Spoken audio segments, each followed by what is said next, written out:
we go through the actions of commitment, but we're not really committed. We're not really connected. We're not really joined because we have no understanding of our responsibility to any relationship.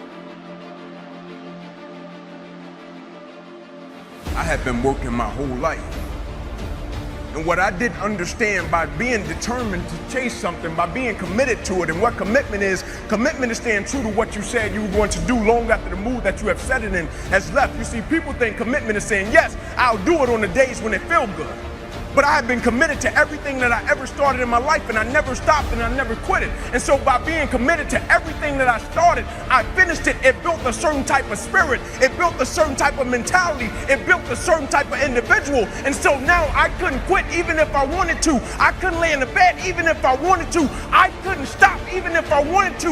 I had too much sweat equity in my life and everything that I was doing.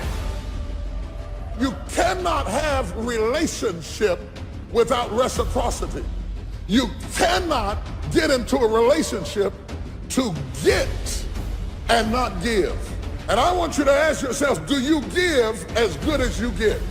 Add up what you're getting and weigh it against what you're giving, and then you will know whether you're really joined to anything.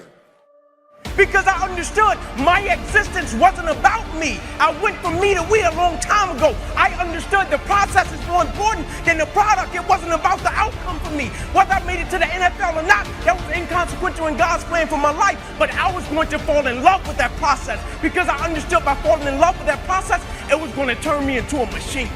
You see, a lot of people need things to get motivated. A lot of people need a little extra money to get motivated. A lot of people need, whatever the case may be, a little bonus to get motivated. I don't need anything but breath in my body and life. You see, the thing we have to understand about everything that we're a part of, first and foremost, it's a blessing by God. And when it's a blessing, you can't help but to give everything you got to it. My life got saved. I got spared my life.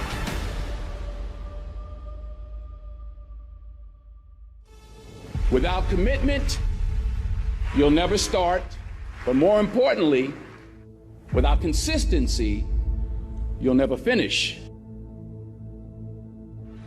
It's not easy. If it was easy, there'd be no Kerry Washington. If it was easy, there'd be no Taraji Henson. If it were easy, there'd be no Octavia Spencer. But not only that, if it were easy, there'd be no Viola Davis.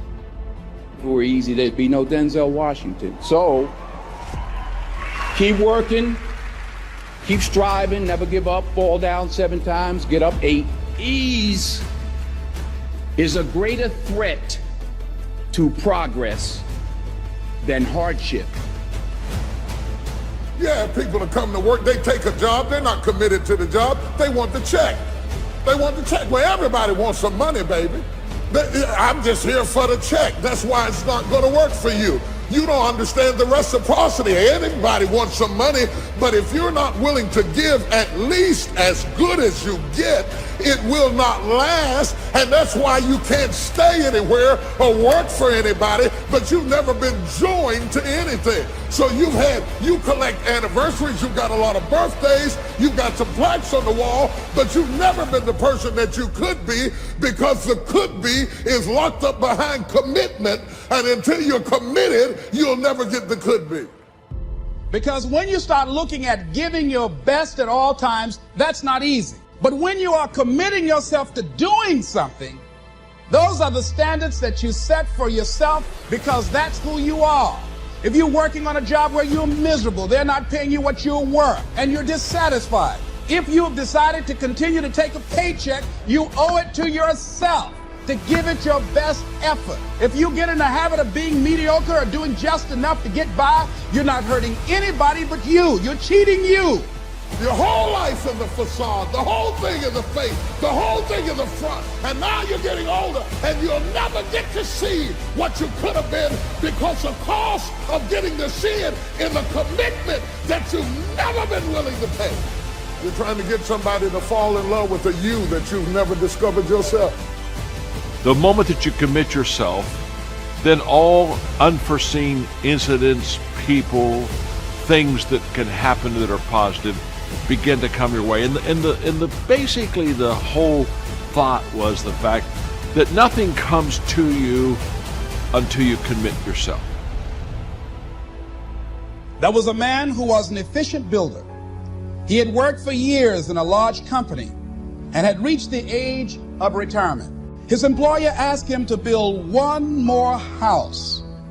It was to be his last commission. The builder took the job, but his heart was not involved. He used inferior materials, and he failed to see the many things that should have been clear to him had he shown even his normal interest in his work. When the house was eventually finished, his employer came to him and said, "The house is yours. Here's the key. It's a present from me." The builder immediately regretted that he had not used the best materials and engaged the most capable workers. If only he had known that the house was for him. Half studied, half worked, half labored, and then wonder why I thought I'd be further than I am at the age. Let me tell you why you are not further. It is not the devil, it is not witches, it is not demons, and it's sure God ain't haters. You are not any further than where you are right now because you have never thrown your whole self at anything in your life. And you think greatness goes on sale, but true quality never goes on sale. Live each day with integrity. Don't try and get over in life. Don't try and cheat. See, a lot of people like to try and cheat. Don't try and cheat. Say, well, you know, this little bit won't count. Everything counts. To be connected, to be focused, to be committed. That is something we don't see anymore. You've always been casual and never been committed. And some of the most casual people are talented people, because talented people will lay on their talents and use their talent as a camouflage to cover up their lack of commitment. And because you're talented enough to be able to float by on broken pieces, you will fool an indiscriminate eye into thinking that you are committed. You're not committed, you're just talented. You'll never know what you could have been if you would have really committed yourself. You're just talented enough to get over. And you faked them out. You've been at 30 or 60-fold when you were created to be a 100-fold person. I can't be committed to everything. I can't join everything. I can't be married to 1,000 women. I can't work 1,000 jobs. I can't join 5 churches because I take my commitment too seriously to spread it around loosely. It costs too much. I see a lot of people now I like that interest me and intrigue me, and I would like to be friends, but I don't become friends with them because I understand that real friendship is an investment. And there's not any more of me to go around, so we will be nice and we'll be casual acquaintances because I understand real friendship is a commitment. It means I will be there for you. It means I will return your calls. It means I've got your back. It means that I will emotionally, spiritually, financially do whatever I can to undergird you. And I can't do that with everybody.